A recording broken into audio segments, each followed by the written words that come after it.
Hi నమస్తే welcome స్వాగతం సుస్వాగతం. నేను అమ్మమ్మ మొదలు మనవరాలు, నాన్నకి పెద్దమ్మాయి, మామయ్యకి లావు, ఫ్రెండ్స్కి లవ్లీ, టోటల్గా మీ లావణ్య శ్రీపతి మీ ముందుకు వచ్చేసింది అమ్మమ్మ కబుర్లు టాపిక్తో. ఇంకా లాస్ట్ వీడియోలో మీకు అందరికీ బోర్ కొట్టించేసాను.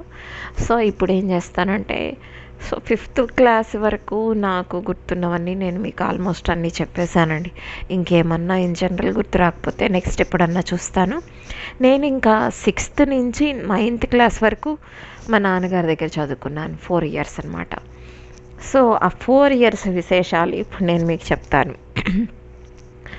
నేను అక్కడికి వెళ్ళినప్పుడు మా నాన్నగారు ఏంటంటే, ఇంకా కొంచెం పెద్దదాన్ని అయ్యాను కదా, అంత తేడా ఏమీ చేయదులే, ఈ జ్వరాలు అవి రావులే అని చెప్పేసి తీసుకెళ్ళిపోయారు. నా దగ్గర ఉంటుంది మా అమ్మాయి ఇంకా అని చెప్పేసి.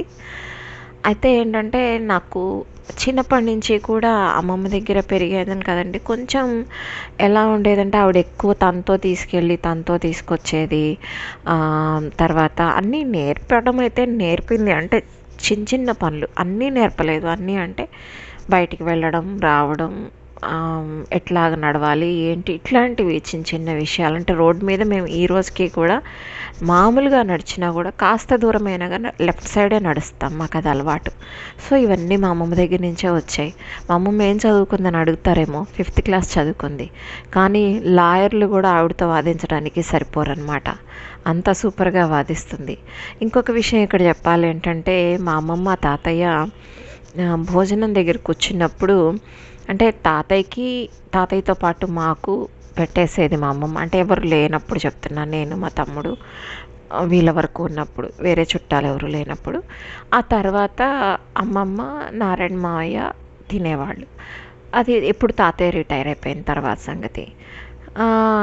బేసిక్గా చూసుకుంటే మా తాతయ్యది ఇంకొక విషయం కూడా మీకు నేను చెప్పాలి. నాన్న దగ్గరికి వెళ్ళే బిఫోర్ అనమాట.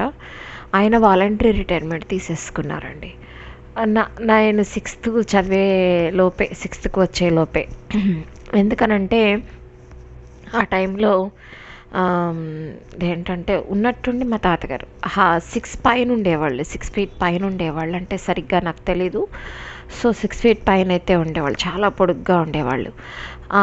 ఆయన ఉన్నట్టుండి సడన్గా ఇలా, నేను చెప్పాను కదండి వరండా ఉండేదని, వరండాకి హాల్కి, అంటే వరండా ఈ మధ్యలో ఉండే మెయిన్ గుమ్మం దాన్నే అంటారు కదా, ఆ గుమ్మము ఆయన పొట్టకో చెస్ట్కో తగిలేలాగా ఇటు సగం అటు సగం అన్నట్టుగా పడిపోయారండి. ఉన్నట్టుండి పడిపోయారు తాతయ్య. సో మాకు అర్థం కాలేదు ఏంటి ప్రాబ్లం ఏంటి అని చెప్పేసి, స్పృహ లేదు. ఇంకా అప్పుడు భయపడేసి డాక్టర్ దగ్గరికి గబగబా తీసుకెళ్తే, అప్పటికి ఆ ఊర్లో అది సిటీనే కానీ అంత మంచిగా డాక్టర్స్ కూడా లేరు. సో నాన్నగారు అక్కడికి తీసుకురమ్మని చెప్పారు ఫోన్ చేస్తే. సో అక్కడికి తీసుకెళ్తే, అంటే మా ఊరికి దగ్గర, మేము తెనాలి దగ్గరలో నాన్నగారు ఉండేది. అక్కడికి తీసుకెళ్తే ఆయన టెస్ట్ చేసి పెద్ద డాక్టర్ గారితో కాస్త చూపించి చూస్తే, ఆయనకి లోపల చిన్నగా ఇది ఫామ్ అయిందని చెప్పారండి. అంటే అల్సర్ లాగా అనమాట.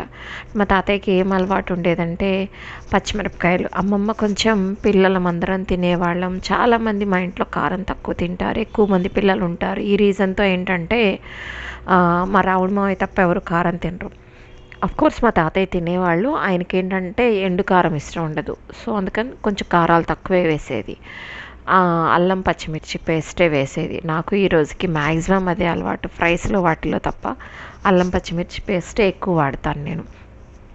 సో ఆవిడ వేసే కారాలు సరిపోక ఆయన పచ్చిమిరపకాయలు కోసుకొని ఫ్రెష్గా కోసుకొని తెచ్చుకొని పక్కన పెట్టుకొని, పప్పులో ముఖ్యంగా పెరుగులో, ఈ రెండిట్లో కనీసం ఇందులో 2 అందులో 2 అయినా కొరుక్కుని తినేవాళ్ళండి. ఇది ఆయనకి అలవాటు ఉండేది.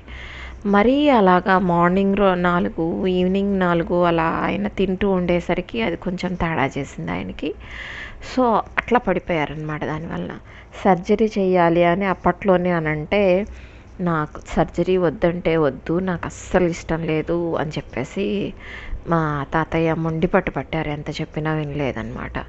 సో మా నాన్నగారు ఏం చేశారంటే, ప్రస్తుతానికైతే ఆయనతో మందులు రాయించి పంపించేసేసి, అంటే సర్జన్ ఎవరైతే ఉన్నారో ఆయనతో రాసి పంపించేసేసి, తర్వాత కేవలం ఫుడ్ హ్యాబిట్స్లో జాగ్రత్తలు, నెక్స్ట్ వచ్చేసేసి ఒక 2 రకాల మెడిసిన్స్, లైఫ్ లాంగ్ ఆయన అదే వాడారండి. ఆ తర్వాత మా తాతయ్యకి ఎప్పుడూ కూడా ఆ ప్రాబ్లం అనేది రాలేదు. మా నాన్నగారు అలాగా సేవ్ చేసుకొచ్చారు మా తాతయ్య గారిని. లైఫ్ లాంగ్ అయిన సేమ్ మెడిసిన్స్, అంటే అవేమి సైడ్ ఎఫెక్ట్స్ లేనివే, వాడచ్చు ఆ మెడిసిన్స్ అనేవి. కోర్స్ అంటే నాకు అంత బాగా తెలియకపోవచ్చు, డాక్టర్ ఆయన కదా, నేను కాదు కదా. కానీ మా తాతయ్యకి అయితే తేడా అయితే రాలేదండి. కేవలం ఆ 2 మెడిసిన్స్తోనే ఫుడ్ హ్యాబిట్స్ని కంట్రోల్ చేసుకుంటూ అంత కారం తినగలిగిన ఆయన ఫుడ్ అంతా మారిపోయిందండి మా తాతయ్యది. అంటే ఎట్లాగంటే మాకందరికీ మా అమ్మమ్మ వేరే ఏదన్నా పప్పుచారు, ముక్కల పులుసు అని, ఇట్లాగా సాంబార్ అని ఇట్లా ఏమన్నా చేసినా మా తాతయ్య కోసం రెగ్యులర్గా మజ్జిగ పులుసు చేసేది. మా తాతయ్య పులుసు, దాని పేరు తాతయ్య పులుసు అనమాట మా ఇంట్లో. సో మజ్జిగ పులుసు అని చేసేది రోజు ఆయనకి. అలాగే పప్పు అయితే ఓకే, కూరల్లో కూడా ఇప్పుడు పొటాటో ఇట్లాంటివి, అంటే బంగాళదుంప, టమాటా ఇలాంటివి మాకు చేసినప్పుడల్లా, అంటే జనరల్గా సొరకాయ అట్లాంటివి చేస్తే ఓకే, అందరికీ ఒకటే సరిపోతుంది. కానీ మాకేమన్నా ఎప్పుడన్నా బంగాళదుంప, టమాటా కానీ లేకపోతే ఇంకేమన్నా కూరగాయలు చేసినప్పుడు తాతయ్య కోసం బీరకాయో, సొరకాయో, ఆకుకూర అట్లాంటివి చేసేదండి స్పెషల్గా. సో అమ్మమ్మ ఒక క్యారేజీ వంట, ఇంకా తాతయ్య అయితే మానేశారు కానీ మా మామయ్య వెళ్తూ ఉండేవాడు కదండి. సో క్యారేజీ వంట మాకొక రకం, మా తాతయ్యకి ఒక రకం, ఇన్ని రకాలు చేసేది. అలాగే పచ్చళ్ళలో కూడా పచ్చడి చేసేది, కంపల్సరీ రోటి పచ్చడి చేసేది. అది లేకుండా మా తాతయ్య తినేవాళ్ళు కాదు. కానీ ఏంటంటే కేవలం అల్లం వేసి ఒక 2 మిర్చి వేసి, అంటే చాలా ఎక్కువ పచ్చడికి 2 మిర్చి వేసి తాతయ్యకి తీసేసిన తర్వాత మళ్ళీ మిగతా మిర్చి వేసి దంచి మళ్ళీ రోట్లో దంచి మళ్ళీ వేరుగా తీసేదండి. ఆవిడకి అంతా ఓపిక. అలా అన్ని రకాలు తాతయ్యకి సెపరేట్ చేసేది. ఆవిడ కూడా చాలా ఓర్పుగా, మా తాతయ్య కూడా తినడం అలాగే తినేవాళ్ళు. సో అదండి. నెక్స్ట్ ఎపిసోడ్ నుంచి, అంటే నెక్స్ట్ వీడియో నుంచి మీకు మా నాన్నగారి దగ్గరికి నేను ఎలా వెళ్ళాను, ఎలా 4 years అక్కడ ఎలా స్పెండ్ చేశాను, నా నిజ స్వరూపము అన్నీ కొంచెం బయటపడే అవకాశాలు ఉన్నాయి. సో వీడియో లైక్ చేయండి, షేర్ చేయండి, ఛానల్ని సబ్స్క్రైబ్ చేయండి. Thanks for watching. టాటా.